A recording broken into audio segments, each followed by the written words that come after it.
कांग्रेस का अध्यक्ष आज होटल वहां उद्घाटन कर रहा है पूर्णिया में। बारे बा रोम जल रहा था और नीरो बंसी बजा रही थी।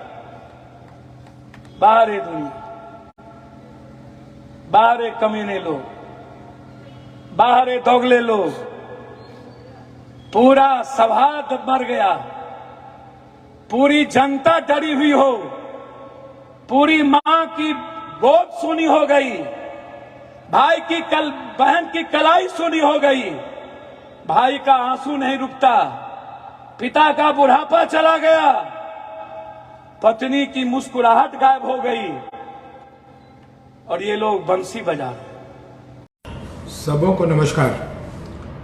मैं अनशन चीज़ें बहुत देखता नहीं हूँ, लेकिन आज किसी मूर्ख ने मुझे एक पप्पू यादव का वो वीडियो भेज दिया जिसमें वो कह रहे हैं अपने माँ बहनों के आंसू के बहाने वो हमारे पार्टी के अध्यक्ष अखिलेश बाबू के लिए बहुत सारे अपशब्द का इस्तेमाल कर रहे हैं और कह रहे हैं कि ये लोग पटना में सो रहे हैं और यहाँ तकलीफ हो रही है।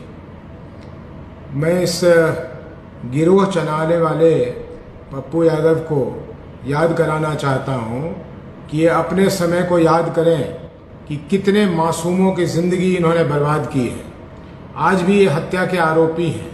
पता नहीं किस किस के पांव छूकर आगे बढ़ते रहते हैं। पहले इन्होंने लालू जी को ठगा, फिर इन्होंने मुलायम सिंह जी को ठगा, फिर इन्होंने कांग्रेस को ठगा, फिर उन्होंने भारतीय जनता पार्टी को ठगा। अब ये दबाव की राजनीति कर रहे हैं कि इन्हें कोई पार्टी टिकट दे दे। ये जातीय उन्माद फैलाने वाले व्यक्ति को मैं बता देना चाहता हूं कि टिकट तो शायद इन्हें कोई पार्टी दे दे या ना दे दे, वो तो पार्टी वाले जाने, लेकिन इन्हें याद करना चाहिए कि अपने ही जातीय बाहुल्य क्षेत्र से इनकी जमानत जब्त होती है। इसलिए टिकट देना भले पार्टी का काम हो सकता है, वोट देना तो लोगों का ही काम है। अभी थोड़े दिन पहले ये पूर्णिया गए थे, वहां कुछ क्या है कि ये पूर्णिया से चुनाव लड़ेगा। अरे भाई, कोई कहीं से चुनाव लड़ सकता है, इसमें इतनी बड़ी घोषणा करने की जरूरत नहीं होती। और जिस दिन से ये कह के आए हैं, पूर्णिया में लोगों को तरह तरह की आशंकाएं उनके मन में आ रही है, वो तकलीफ में घूम रहे हैं। तो ये आदमी को समझना चाहिए कि इनका अब समय समाप्त हो गया। ऐसे लोगों को समाज में लोग नहीं देखना चाहते। इनकी पत्नी आदरणीय रंजीत रंजन जी हमारे दल से राज्यसभा में सांसद हैं। पता नहीं ये व्यक्ति अपने समझदार पत्नी की भी बात सुनते हैं या नहीं। ये विचित्र चीजें बोलते रहते हैं और विचित्र चीजों को सोचते हैं कि लोग बहुत ध्यान से सुन रहे हैं इनकी बातों को। ये एक गिरोह चलाते हैं और अच्छा होगा कि उस गिरोह को ये एक नाटक कंपनी में परिवर्तित कर दें। ये नाटक करना बंद कर दें। किसी पे कोई किसी तरह का इनके कहने से ना प्रभाव पड़ रहा है ना कुछ हो रहा है।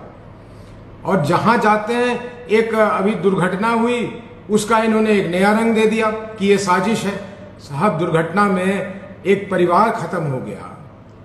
उसके लिए अच्छी बातें करने से उसकी करने के बजाय आप कह रहे हैं कि ये साजिश के तहत ये हो गया, साजिश के तहत रोड एक्सीडेंट हो गया। मैंने कुछ भी कहीं भी जो मन में आता है बोलते हैं।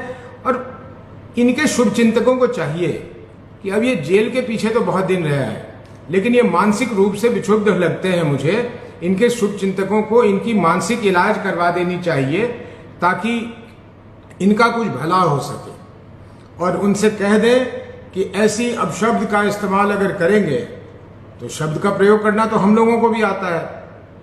तो ये अच्छी बात नहीं है, समाज में इस तरह से नहीं होता। और अगर अपने आप को ये किसी भी तरह का किसी भी स्तर का नेता कहते हैं तो नेता वाला भाषण इस्तेमाल करें, गाली गलौज से परहेज करें। बहुत धन्यवाद।